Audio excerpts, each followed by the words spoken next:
हाँ, बिल्कुल सही देखा थंबनेल में। 50 लाख फिक्स सैलरी, वो भी बिना कोई शेयर्स और वेरिएबल पे के, और वो भी इंडिया में। अब बोलोगे क्या फेंक रहा है, लेकिन मैंने भी यही सोचा था जब मुझे पहली बार पता चला था कि हाँ, इतना सैलरी मिलता है लोगों को। तो इस वीडियो में ऐसे ही 10 जॉब्स हम लोग डिस्कस करेंगे जिसमें बहुत स्कोप है और बहुत सारा सैलरी है। लेकिन जो 50 लाख वाला जॉब जिसके बारे में मैं बात कर रहा हूँ वो इस लिस्ट में है ही नहीं। तो वो कौन सा प्रोफाइल है और कैसे आप वहां तक पहुंच सकते हो, तो इस वीडियो में ही डिस्कस करेंगे। तो देखते रहिए। तो पहले वो 10 जॉब्स कौन सा है हाई पैकेज वाले, हाई सैलरी वाले, वो देख लेता है। तो 10 नंबर पे मैंने रखा है एसआरई, साइट रिलायबिलिटी इंजीनियर। तो एसआरई क्या होता है? वो बेसिकली सिस्टम इंजीनियर या फिर सॉफ्टवेयर इंजीनियर जिसे बोलते हो, और सिस्टम एडमिनिस्ट्रेटर का एक मिक्स रोल, हाइब्रिड रोल होता है, जिसमें हमको अगर AWS, डॉकर, क्यूबरनेटिस, जेनकिंस ये सारे स्किल्स हमें आते हैं तो हम लोग इस फील्ड में आराम से जा सकते हैं। तो इस फील्ड में मिनिमम जो मैं बोल रहा हूँ फ्रेशर लेवल का, एंट्री लेवल का पैकेज है, वो 10 से 12 लाख है। 2 to 5 years में आप आराम से 20 लाख के ऊपर, और 5 से 8 साल में 30 से ऊपर आप पहुंच सकते हो। तो यहाँ पे ग्लास डोर से ही मैंने डेटा निकाला हुआ है, आप देख सकते हो फ्रेशर लेवल का एवरेज सैलरी है 12 लाख। तो नेक्स्ट मैंने रखा है 9 नंबर पे आर्टिफिशियल इंटेलिजेंस इंजीनियर। तो आर्टिफिशियल इंटेलिजेंस इंजीनियर वो क्या करता है? जो डेवलप करता है और एआई इनिशिएटिव लेता है अपने ऑर्गेनाइजेशन में। तो इसके लिए आपका मैथमेटिक्स मैथमेटिक्स तो स्पेसिफिकली नहीं, लेकिन स्टैटिस्टिक्स आपका स्ट्रांग होना चाहिए। आप जैसे एआई सिस्टम बिल्ड कर पाओ, मॉडल्स बिल्ड कर पाओ। और इसके लिए कौन से स्किल्स चाहिए होंगे? अगर आपको पाइथन आता है, आर आता है, कोई भी स्क्रिप्टिंग लैंग्वेज, टेंसर फ्लो अगर आपको आता है, मशीन लर्निंग और डीप लर्निंग, न्यूरल नेटवर्क्स, ये सारे कॉन्सेप्ट्स आपको पता होने चाहिए। तो इसमें भी फ्रेशर लेवल में आपको आराम से 10 लाख के आसपास सैलरी मिल सकता है। 3 to 6 years में 20 लाख से ऊपर, और 5 साल से ऊपर या फिर 6-7 साल एक्सपीरियंस के साथ आप 30 लाख पर एनम आराम से कमा सकते हो इसमें। नेक्स्ट 8 नंबर पे मैंने रखा है full stack developer. Full stack मतलब पूरा बैकएंड से लेके फ्रंट एंड डेवलपमेंट सब कुछ आना चाहिए आपको। तो बैकएंड के लिए आपको एपीआई डेवलप करना आना चाहिए, फ्रंट एंड में नोड जेएस, एंगुलर वगैरह टेक्नोलॉजीज अगर आपको आता है, वेब डेवलपमेंट स्किल्स आप में है, तो ये जॉब आपके लिए परफेक्ट होगा। इसमें स्टार्टिंग का सैलरी 7.5-8 लाख आप यहाँ देख सकते हो। फुल स्टैक डेवलपर का एक्चुअली डिमांड बहुत है, तो विथ टाइम और एक्सपीरियंस आपको बहुत सारे सैलरी इसमें मिल सकता है।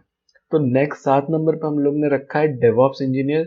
जैसे ही हम लोग ने डिस्कस किया था डेवऑप्स इंजीनियर के बारे में, इसमें अगर आपको कोडिंग का नॉलेज नहीं भी है तो आपका काम यहाँ पे चल सकता है। अगर आपने वो वीडियो नहीं देखा जहाँ पे 10 जॉब्स हम लोग ने डिस्कस किए हैं, बिना कोडिंग नॉलेज के अच्छा खासा पैकेज आपको मिल सकता है।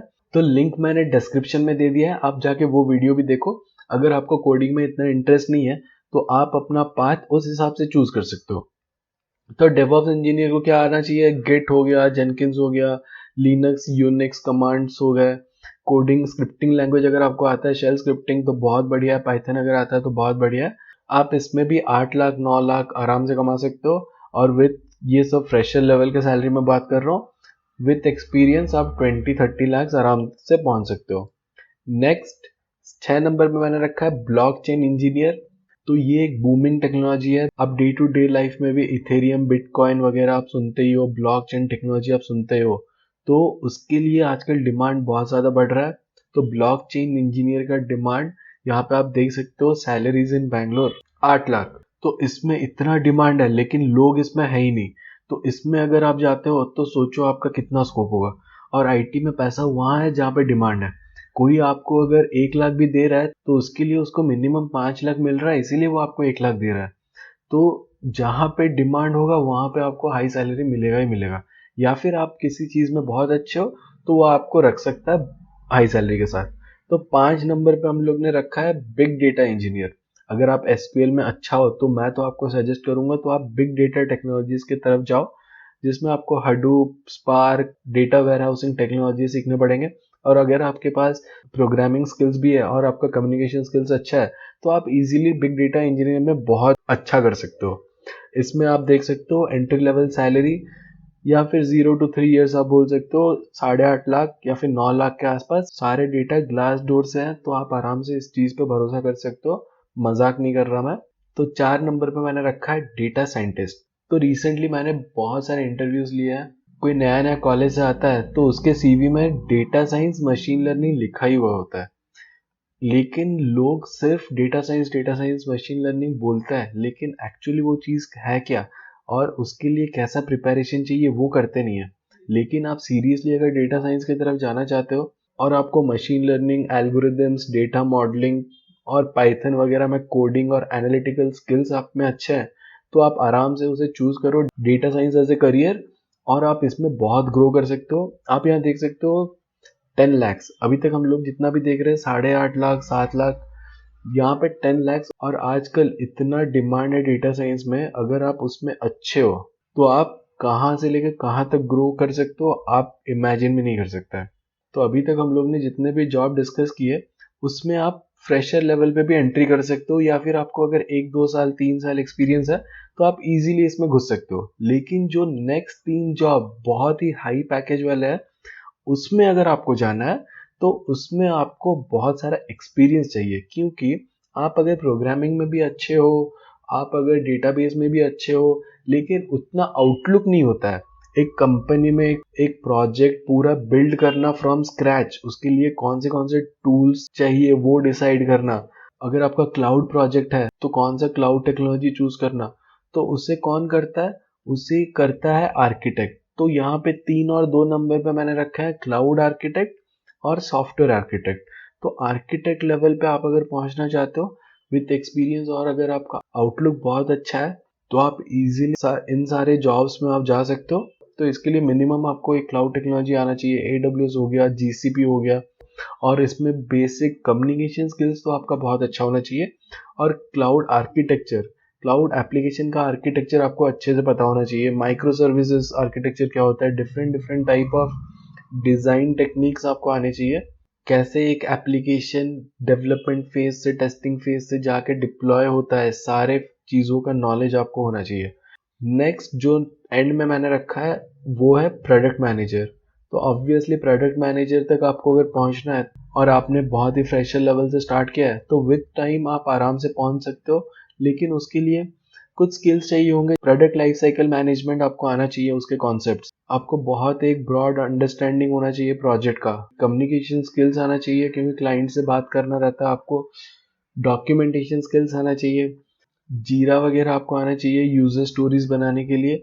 तो बहुत सारे डिफरेंट स्किल्स चाहिए प्रोडक्ट मैनेजर रोल के लिए। तो अब बात करते हैं उस जॉब का जिसमें मुझे भी शौक लगा था सुन के, 50 लाख सैलरी, वो भी इंडिया में। और 50 लाख सिर्फ मैं इसीलिए बोल रहा हूँ क्योंकि बहुत लोगों को रिसेंटली मैंने देख लिया 50 लाख सैलरी के साथ। 1 करोड़ भी मैं बोलूंगा आपको भरोसा नहीं होगा, लेकिन एक फ्रेंड है जिसको रिसेंटली 1 करोड़ का पैकेज भी मिला है, और बहुत ही नॉर्मल कॉलेज से पास आउट, अराउंड 9 साल का एक्सपीरियंस है। ट्राई करोगे किसी चीज़ में आप अच्छे हो और आपको ऐसा अपॉर्चुनिटी अगर मिलता है तो बहुत अच्छी बात है, लेकिन वो बहुत ही रेयर केस है। तो इसके बारे में हम लोग कभी बाद में डिस्कस करेंगे। तो कौन सा है वो जॉब, तो इससे पहले प्लीज़ वीडियो को लाइक कर दो और शेयर कर दो। और ऐसे वीडियो अगर आप देखना चाहते हो और, तो प्लीज़ सिर्फ यस ही कमेंट कर दो। कमेंट करने से बहुत सारा मोटिवेशन मिलता है ऐसे टाइप के बहुत सारे वीडियोस बनाने का। तो ज़्यादा बोर नहीं करूँगा आपको। तो जिस जॉब के बारे में मैं जानता हूँ और आसपास में मेरे को नॉलेज है, तो मैं अपने फील्ड के बारे में ही बात करूँगा जो मैंने रिसेंटली बहुत सारा देखा है। और वो बहुत ही कॉमन फील्ड है, आपने सुना होगा एसडेट, या फिर ऑटोमेशन टेस्टिंग बोल सकते हो। तो आप बोलोगे ऑटोमेशन टेस्टिंग में भी 50 लाख, सुन के बहुत अजीब लग रहा होगा। रोल डेफिनेटली मैटर करता है, लेकिन सिर्फ पैसे देख के ऐसे यहाँ ज़्यादा पैसा मिल रहा है, इस रोल में ज़्यादा पैसा रोल मिल रहा है, तो हर साल हम लोग रोल तो अपना चेंज नहीं कर सकते। बस एक चीज़ का ध्यान रख सकता है, हमेशा हम लोग जो भी काम कर रहे हैं उस फील्ड में हम लोग खुद को अपडेटेड रखें। जो भी लेटेस्ट चल रहा है मार्केट में, जिस चीज़ का भी डिमांड है उस चीज़ में पैसा है। आपने देखा 50 लाख टेस्टिंग में मिल रहा है, आप टेस्टिंग कर लो। आपने देखा SRE में बहुत सारा पैसा है, या फिर डेवऑप्स इंजीनियर के रोल में बहुत सारा पैसा है, तो आप वो चूज कर लो। ये मैं बिल्कुल नहीं बोलूंगा और मैं इस चीज़ में बिल्कुल भरोसा नहीं करता हूँ। अगर आप किसी भी जॉब में बहुत अच्छे हो तो आप आराम से ग्रोथ देखोगे, भले ही वो सपोर्ट हो, टेस्टिंग हो, बीए हो, एसक्यूएल डेवलपर हो, कुछ भी। लेकिन दूसरे साइड भी अगर आप देखो, अगर आप डेटा साइंटिस्ट भी हो लेकिन आपको उसमें ज़्यादा नॉलेज नहीं है, इंटरेस्ट नहीं है, आप इतने अच्छे नहीं हो उस फील्ड में, तो आप अपना ड्रीम कभी भी अचीव नहीं कर पाओगे, उतना सैलरी आपको कोई देगा भी नहीं। तो शॉर्ट में बोलूँ तो जो भी कर रहे हो, जो भी ट्राई कर रहे हो, उसमें बेस्ट करो। मेरा कॉन्सेप्ट है कुछ भी करो, कंपनी को लगना चाहिए अगर एक आदमी भी इस फील्ड में मुझे रखना है तो वो आपको चूज करे। तो आपके ऊपर है, आप ये सारी लाइंस देखो, ये सारे फील्ड्स देखो और सोचो आप किस चीज में अच्छे हो या फिर किस चीज में आपको इंटरेस्ट है। अगर इंटरेस्ट नहीं होगा उस फील्ड में कुछ सीखने का मन भी नहीं करेगा। तो फाइनली बोलने का ये मतलब था, रोल डेफिनेटली मैटर करता है, जॉब प्रोफाइल मैटर करता है, लेकिन अगर आप किसी जॉब में हो और उसमें आप ट्राई करो बेस्ट होने का, तो भी आप वहां तक पहुंच सकते हो जहां आप पहुंचना चाहते हो। तो लास्ट टाइम, अगर वीडियो अच्छा लगा हो तो प्लीज़ लाइक, कमेंट और शेयर कर दो। नेक्स्ट वीडियो में मिलता है।